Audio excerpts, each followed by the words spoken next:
Ces infiltrations poétiques subtiles, et dans un contexte comme avec Cyril, comme avec Proserpine, on comprend bien que c'est un travail d'infusion qui permet cette compréhension fine du contexte, de l'environnement, des gens, un travail sur la durée essentiel. Je voudrais justement proposer à Danielle Bellini, qui est directrice des affaires culturelles de Champigny, qui fait un travail de thèse sur la fabrique du sensible, dont elle va nous dire un mot tout à l'heure, mais qui est aussi présidente des Souffleurs, de nous donner un contrepoint à ce qu'Olivier Comte vient de nous raconter. Peut-être pas forcément contrepoint, mais le projet donc des Souffleurs, mais comment le projet aussi de Proserpine, en fait, à nous confronte à une difficulté qui est, par exemple, quand on va déposer la demande de subvention ou faire des demandes de subvention, par exemple, on a besoin de répondre aux questions de ce qui sera fait en termes de création, de diffusion.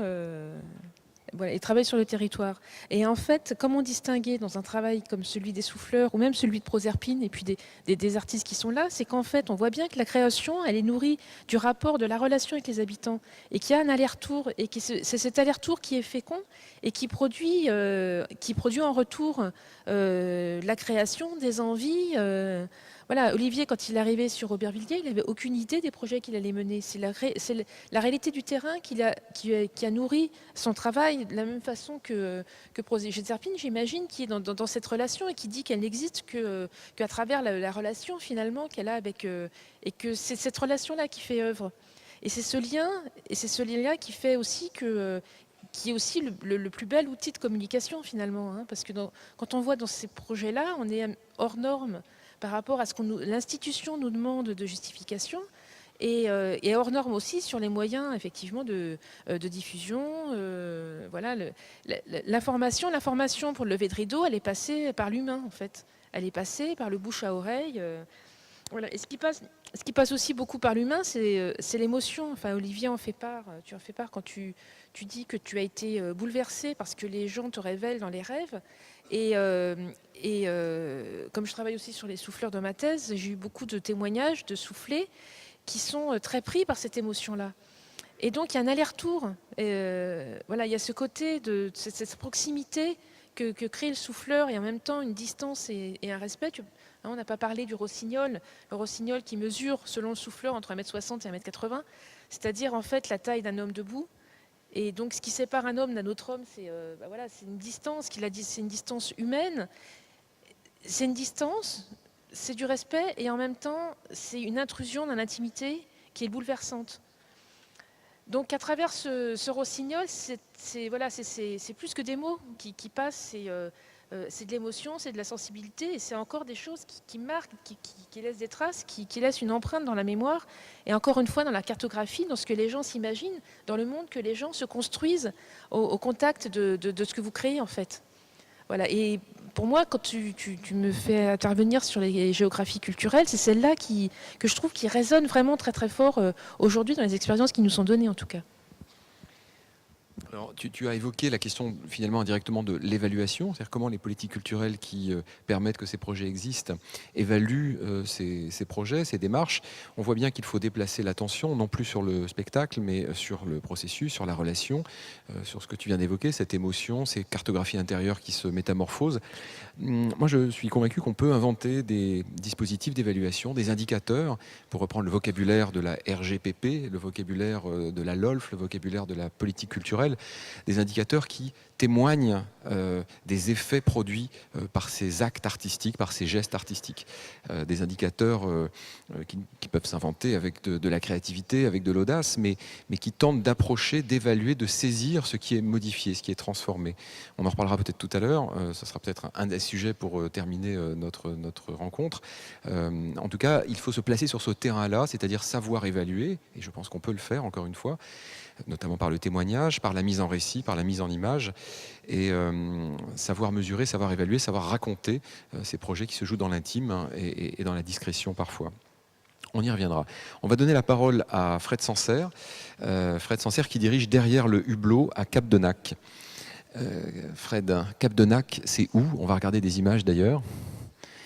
Et que peux-tu nous dire de cette ville? Bonjour à tous. Bonjour à chacun de vous. Vous êtes extrêmement impressionnants tous ensemble là. Bon, je vais essayer de vous raconter, de vous dire quelques mots sur Capdenac-Gare. Ça s'appelle Capdenac-Gare et vous le voyez sur la photo. Cette ville s'est créée autour d'une gare à la fin du 19e siècle. Et c'est dans le sud-ouest, sur les contreforts du Massif central. C'est une petite ville de 4800 habitants qui est dans l'Aveyron, le département de l'Aveyron. Et la photo a été prise dans le département du Lot. Vous voyez la rivière le Lot en bas, elle sépare en fait Capdenac en deux. Un Capdenac ancien, une ancienne ville qui est dans le Lot et celle que vous voyez sur la photo qui est dans l'Aveyron. Voilà. Moi je suis né là en fait, je suis né à Capdenac et j'ai créé en 96 avec quelques copains une structure, un projet culturel qui s'appelle Derrière le Hublot. Et avec l'envie parce qu'on avait le souhait de rester vivre sur ce territoire-là, et avec l'envie de créer du coup un projet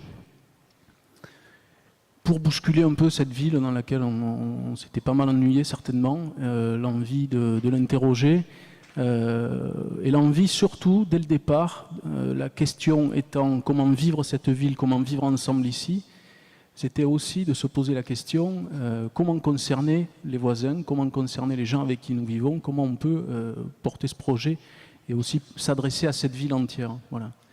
Le projet existe aujourd'hui, il y a 3 permanents qui travaillent sur cette histoire-là. C'est un projet comme il en existe pas mal d'autres, à ceci près que c'est une histoire sans lieu. Il n'y a pas de lieu dédié au spectacle vivant. Et néanmoins, Derrière le Hublot, aujourd'hui, programme à peu près 120 ou 140 représentations par an, accueille des résidences, monte des projets d'éducation artistique et culturelle, de médiation, etc., etc.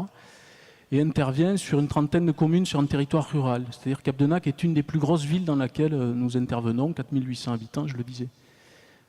Et donc à cheval entre le Lot et l'Aveyron, dans le nord de la région Midi-Pyrénées. Tout ce que j'ai dit précédemment, pour moi, nourrit tout le reste. C'est-à-dire que cette histoire de ne pas avoir de lieu, ça a obligé très tôt, Derrière le Hublot, à essayer de se saisir des contextes et du contexte dans lequel on intervenait. Et du coup, de trouver à partir des projets artistiques ou à partir du territoire ou avec des habitants d'écrire et à partir de là d'être sur des écritures contextuelles, etc.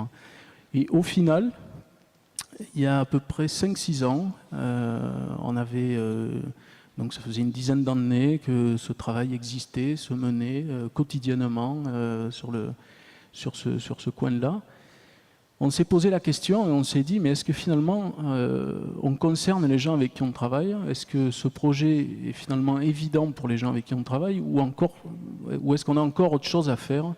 Voilà. Et on a réinterrogé tout le projet en se disant il faudrait qu'à terme, les gens qui vivent ici puissent considérer que par exemple, Derrière le Hublot et le travail des artistes sur le territoire est aussi évident et les concerne autant par exemple qu'un stade de rugby. Chez nous, le rugby, pratiquement tous les gosses jouent au rugby et c'est vraiment la culture locale du sud-ouest.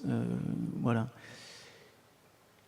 Et pour ça, on s'est dit, il va falloir cherchons et voyons avec des artistes comment on peut inventer et aller dans les endroits où on n'a jamais été, aller dans les endroits, titiller, bousculer, interroger les gens avec qui et à côté de qui on vit.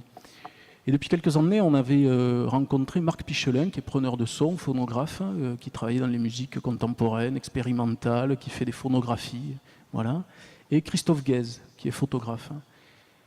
Tous les deux avaient imaginé un projet quelques temps auparavant qui s'appelait les cartes postales sonores. Alors les cartes postales sonores, ouais. Est-ce qu'on peut montrer c'était l'image? Un projet qui mariait photo et phonographie. Et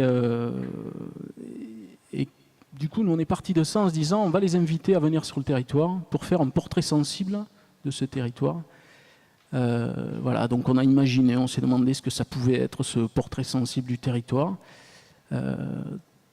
Eux étaient donc cette compagnie qui travaillait ce truc-là, ils étaient éditeurs de l'objet, et nous, la première des choses qui nous a intéressés là-dedans, au-delà de la résidence et d'accueillir pendant de longues périodes ces gens-là pour travailler, c'était l'idée de l'objet aussi, de récupérer cet objet et d'imaginer qu'est-ce qu'on pouvait faire en diffusant cet objet sur Capdenac et autour. Alors quand on a démarré ça, l'idée, comme je l'ai expliqué juste avant, c'était pas de faire un projet dans lequel il y aurait une participation des habitants, c'était pas l'histoire d'accueillir quelqu'un qui travaillait dans les musiques contemporaines, ça jamais, c'était pas ça le but, c'était vraiment cette histoire de portrait. Et en fait, ce Ce que ça nous a amené à faire, tout ça, c'est un pas de côté. C'est-à-dire, on travaillait, on aurait pu très bien continuer ce travail de saison, de résidence, d'action culturelle, etc. Et à un moment, le simple regard sur ce qu'on avait fait et le simple regard sur cette ville nous a amené à nous décaler un petit peu, faire ce pas de côté, et pour essayer quelque chose que tu disais tout à l'heure par effraction, mais oui, par effraction, c'est-à-dire que personne ne nous a demandé quoi que ce soit, personne ne nous a demandé d'aller imaginer un projet sur le territoire, d'inviter des artistes sur le long terme, etc. C'est simplement qu'à un moment, on s'est dit, mais c'est peut-être là la justesse, il va peut-être falloir trouver des artistes qui... voilà. Et alors, on s'est engagé sur une trilogie, pour plusieurs raisons. Parce qu'on avait défini une thématique autour de la gastronomie. Je vous dirai pourquoi tout à l'heure. Donc la trilogie, elle était présente à la fois à travers la photo, le son, la gastronomie. Donc elle pouvait associer 3 individus, 3 pratiques, 3 esthétiques. Trilogie parce qu'on avait engagé ce travail sur 3 ans. Et trilogie parce qu'on était parti sur 3 épisodes. Voilà, un épisode par an. Quand j'ai parlé tout à l'heure de durée, la durée, parfois, ça nous échappe complètement. Et le temps nécessaire pour ce projet, au début, sur 3 ans, on va attaquer la 6e année, là, et on ne sait pas quand est-ce qu'on le terminera. Il y a une espèce d'incapacité à dire quand est-ce on arrêtera ça. Donc ce projet, pour nous, c'était d'accueillir 2 artistes. Le temps, la durée, un projet quasi invisible, on le savait en entrant dedans aussi, c'est-à-dire qu'à la différence d'un accueil en diffusion, là pour le coup il y a 2 artistes qui sont dans une relation d'individu à individu, à travers le choix de la gastronomie, et on travaille sur la relation sociale, sur le réel, et dans le réel, et à partir de ce réel-là. On a choisi la gastronomie pour plusieurs raisons. La gastronomie, on s'est rendu compte que sur ce territoire-là, on en parle souvent. Quand on va ailleurs, on dit souvent, tiens, dans le sud-ouest, vous avez une gastronomie, machin, tout ça. Et on s'est dit que ça nous permettrait aussi de rentrer dans des endroits où on n'était pas allé, de rentrer partout, d'aller voir des gens qu'on ne croisait pas, qu'on ne connaissait pas, des gens qui ne nous connaissaient pas, qui ne connaissaient pas ces artistes, voilà. Et que ça allait surtout nous permettre de parler à travers d'un plat, à travers d'une filière. Ça nous permettrait de parler de l'histoire de cette région, de filières économiques, de parler de gens qui étaient pourtant des puits de science, mais dont on ne savait pas qu'ils existaient. Et les 3 thématiques au départ, les 3 épisodes, c'était l'estoffinade. Alors, il va falloir que je vous explique ça. Cochonaille qui était sur la tuerie du cochon, parce qu'on est sur un endroit où il y a pas mal d'industrie agroalimentaire et une tradition autour de la transformation du cochon. Et le 3e qui était sur potage et potager, donc sur que font les gens, où là on resserrait le focus sur Capdenac même, et notamment sur les jardins ouvriers. Et que font les gens de Capdenac dans leur jardin, qu'est-ce qu'ils cultivent, et qu'est-ce qu'ils font avec ça après, autour de la table, et comment ça se transmet autour de la table. Je suis obligé d'ouvrir une parenthèse sur l'estoffinade, parce que je ne sais pas, vous connaissez l'estoffinade ? En juger votre silence, je me dis que vous ne connaissez pas l'estoffinade. Je suis obligé d'ouvrir une parenthèse, peut-être il y a des éléments de photos qui On a 2 images qu'on va sans doute voir à l'écran. L'estoffinade, c'est un plat typique, c'est le plat traditionnel à Capdenac et sur la haute vallée du Lot. Voilà. Et ce plat typique, c'est un paradoxe culinaire. C'est un plat à base de poisson. On est à 4 heures de la première mer ou du premier océan. Un plat à base de poisson des mers du Nord. Voilà, c'est pas un plat à base de poisson de la rivière Lot, absolument pas. Si ce n'est qu'il y a trempé un petit peu, vous allez le voir. En fait, l'estoffinade, ça raconte l'histoire du bassin et du bassin ouvrier de Casseville. De Casseville, c'est une ancienne mine à ciel ouvert. On extrayait du charbon et du minerai de fer. Ce minerai de fer, l'existence de Capdenac vient de là aussi. C'est autour d'une gare, il fallait extraire le minerai de fer, le distribuer sur la France entière. Voilà. Tout est lié à ce bassin houiller. Courant 19e siècle, donc, on prenait le minerai de fer et le charbon par voie d'eau, donc par la vallée du Lot, on remontait jusqu'à l'estuaire, donc, et jusqu'à Bordeaux et plus loin. On remontait ces matières premières. On descendait plutôt ces matières premières. Et en remontant le cours du Lot jusqu'à Decazeville, on avait ramené quelques denrées, alors du vin et tout un tas d'autres choses, et dont un poisson qui était le stockfish, qui est ce poisson des mers du Nord, qui est séché sur les îles Lofoten, donc en Norvège. Vous voyez que c'est très loin tout ça. Et arrivé à Decazeville, à Cap de Nac, ce poisson était mélangé avec ce qu'il y avait sur place. Et ce poisson était réhydraté sur les derniers jours. C'est un cabillaud, de l'aiglefin, des choses comme ça. Il n'est pas salé, il est juste séché. Il était réhydraté sur la rivière pendant les derniers jours de navigation. Et donc en racontant cette histoire-là, en allant dans tous les lieux, parce qu'aujourd'hui c'est devenu quelque chose de vachement important sur le territoire, cette estaufinade, c'est le rendez-vous des clubs de troisième âge, il y a toute une filière économique autour de ce truc-là, et en même temps on retrouve une confrérie de l'estaufinade, on retrouve tout un tas de choses comme ça. Et ça nous intéressait de raconter le territoire à travers cet angle-là, parce que ça racontait l'histoire de la population qui est là, de son activité, etc. Voilà, donc pour mener le projet Estaufinade, cochonaille, potager, il y a plusieurs choses qui se passent. Et les artistes travaillent, Marc et Christophe dont je parlais tout à l'heure, vont travailler directement avec les gens qui mènent cette activité-là. Ils sont en contact permanent de ces gens-là, pour des temps qu'on pourrait appeler de collectage, mais eux refusent ce nom-là, mais en tout cas des temps de dialogue, des temps d'échange autour de la pratique, ou en tout cas des savoirs que détiennent ces gens-là. Et ensuite, on invente aussi avec ces individus les temps de restitution intermédiaire et les temps de diffusion après de la carte. Puisque je vous racontais tout à l'heure que l'enjeu au départ, c'était la carte postale. L'objet, c'est ce qui nous a fait partir dans le projet, l'idée de portrait sensible et de distribuer, de diffuser cet objet-là. Au final, quelques années après, mais en tout cas très rapidement, on s'est rendu compte que l'enjeu, il était ailleurs, il était dans tout le processus qui nous amène à cet objet-là. Et que l'objet, une fois qu'on l'avait, nous, on ne savait pas quoi en faire. On n'est pas diffuseur de cartes, de bouquins, tout ça, et c'est quelque chose dont on a beaucoup de mal à se saisir et à mettre en avant. Par contre, tout le processus et tout ce qui s'invente avec les personnes rencontrées était vachement intéressant et produisait une espèce de rencontre inattendue, et on découvrait à la fois ces puits de science sur la gastronomie, la transformation des aliments, la culture, l'agriculture, etc. Et en face, on avait deux artistes qui questionnaient ça et qui, eux aussi, de leur côté, avaient une certaine science, un certain savoir. Il y avait des échanges très forts qui se nouaient, et chacun, à sa place, devenait co-auteur finalement de cette œuvre et de cet objet final, et de toutes les étapes intermédiaires de restitution, de présentation, etc. Et là où on est revenu sur les objectifs premiers finalement, c'était que quand ces gens-là co-inventaient, peut-être il y a on avait sélectionné 2-3 photos qui permettent de voir quand on invente avec les artistes et les habitants qui ont été rencontrés, quand on invente des moments de diffusion, c'est-à-dire que le charcutier, je ne sais pas si tu... On va demander à la régie de nous mettre l'image. Quand on invente ces moments de restitution, c'est peut-être une image encore après du coup.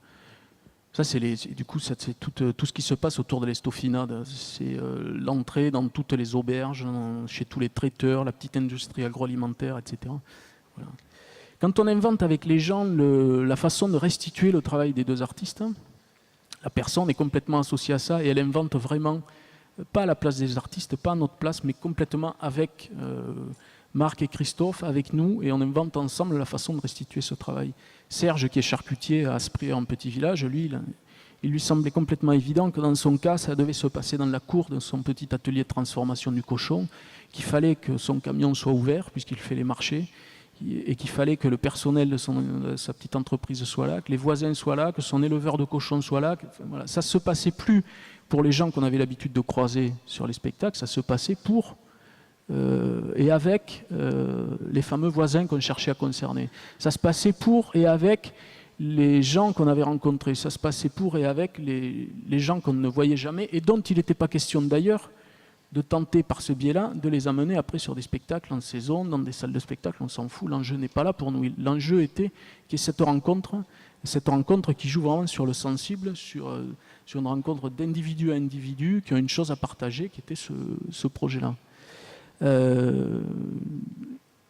Je m'étais noté des choses.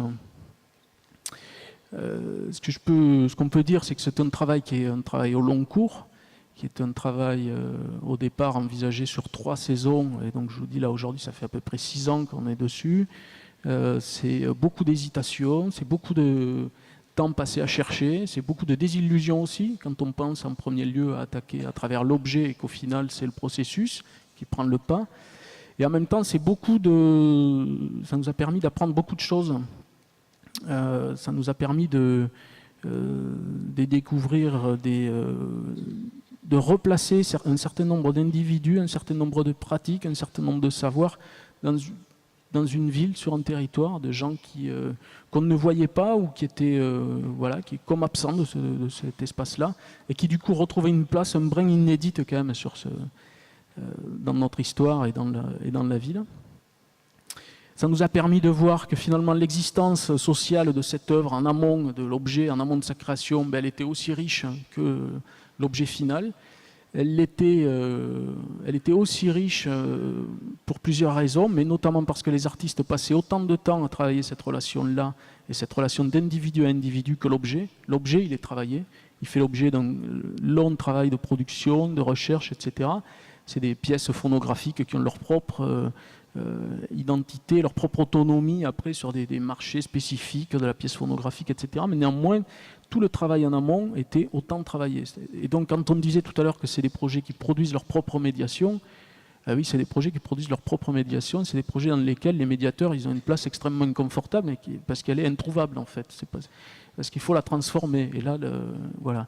Et en même temps, les artistes là, c'est pas des travailleurs sociaux. Ils lâchent jamais l'enjeu premier de leur création. Marc et Christophe ne lâchent jamais ça. Mais néanmoins, il y a une espèce de rencontre incroyable. Dans ces rencontres, par exemple, une petite histoire, on l'a aussi.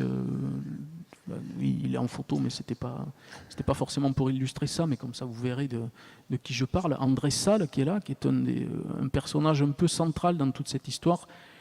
Le choix des 3 thématiques a aussi été envisagé, déterminé avec lui sur les premiers temps de repérage. Il nous est apparu que André avait une connaissance. Quand je parlais de puits de science, et quand on parle de puits de science dans ce projet, on pense à André. C'est-à-dire c'est quelqu'un qui est à Capdenac, qu'on n'a jamais vu dans un spectacle, que je verrai certainement jamais, et je m'en moque, lui aussi d'ailleurs. Et excusez-moi la provocation là, mais en tout cas, pour lui, et aujourd'hui, ce projet lui a permis de découvrir l'intérêt du projet culturel porté par Derrière l'Hublot, l'intérêt du travail de 2 artistes, Christophe et Marc, l'échange avec eux. Un jour, André, qui travaille depuis 40 ans dans la charcuterie, qui travaille depuis 30 ans dans ce magasin qu'on voit dans son dos, avec Marité, sa femme, un jour, il était dans son magasin. Et donc, depuis 40 ans, il est dans cet univers sonore, etc.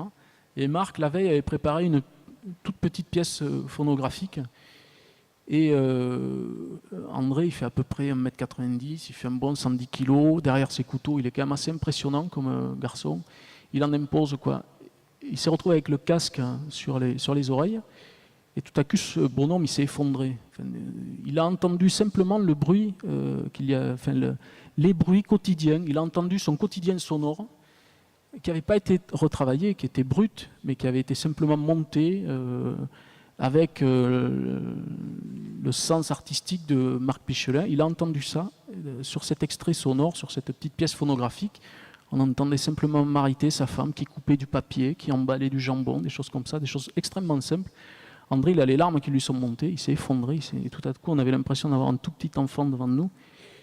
Et là, ça dit le sensible, ça dit à un moment le temps nécessaire et l'espèce de confiance qui se noue. Moi, si je travaille, je veux bien qu'il n'y en ait qu'un comme ça, exemple, tous les ans, mais même, voilà, si le projet, on l'a fait que pour lui, tant mieux. Si le projet, on le fait que pour des rencontres individuelles comme ça, tant mieux. Ça nous a montré ça aussi. Il y a autre chose, peut-être l'extrait sonore. Peut-être juste avant d'écouter l'extrait sonore, et pour prolonger l'émotion que tu viens d'évoquer, peut-être pourrait-on goûter la saucisse sèche d'André Sall. Ah oui, parce que quand je suis parti, que j'ai raconté que je venais ici, il était content que je puisse partir avec de la saucisse sèche. Je ne sais pas où elle est d'ailleurs. Alors, on en a pris pour nous, mais on en a pris pour vous aussi. Et les étudiants du master qui sont là ont accepté de découper la saucisse. Et on vous en offre un peu de cette saucisse d'André Sall, ce qui nous permettra de rentrer dans le vif du sujet. Et on a même pris une petite bouteille de Saint-Mont pour aller au bout de l'expérience sensorielle, parce qu'il n'est pas question de parler de toutes ces questions de manière abstraite, mais plutôt de plonger dans le sensible. Il m'a dit que tu leur dis bien qu'elle n'est pas assez sèche. Hein. Ah, donc il faut bien préciser. Donc je ne sais pas où sont les saucisses et si elles circulent là. Si vous voulez de la saucisse, vous pouvez vous signalez du coup et on vous en amène. Alors, sur cette, la qualité à un moment de la confiance c'est tout le temps passé finalement sur le territoire. C'est le temps passé par les artistes qui passent 3, 4 à 5 semaines par an chez nous. C'est des gens qui vivent en Aquitaine. Mais on a posé, pour rentrer dans quelques détails, ça introduira le petit extrait sonore. On n'a posé aucune contrainte, on n'a jamais demandé à Marc et Christophe. On a simplement fait les repérages ensemble, on travaille beaucoup ensemble, on se voit beaucoup sur chacun des temps de résidence. Et ils ont eu une espèce quand même de carte blanche. Ils n'ont jamais eu la commande d'aller voir X personnes. Enfin voilà, s'ils ne voient qu'une personne, il s'agit que la rencontre soit belle et qu'elle produise une belle, qu'il y ait une belle